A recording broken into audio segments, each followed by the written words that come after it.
السلام عليكم ورحمة الله تعالى وبركاته.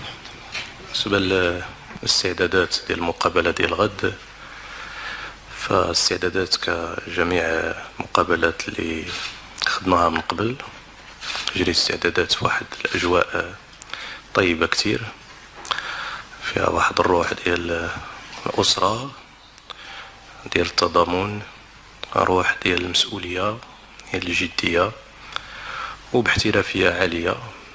نعرفوا بأن المقابلة ديال غدا ضد منتخب محترم، المنتخب السوري، ما تكونش مقابلة سهلة، ومقابلة اللي خلال الانتصار كتمرك النصف النهائي. كنظن هنا كتكمل الأهمية ديال المقابلة.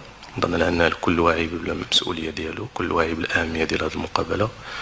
إن شاء الله الرحمن الرحيم نديروا ما بجهدنا وأكثر من أجل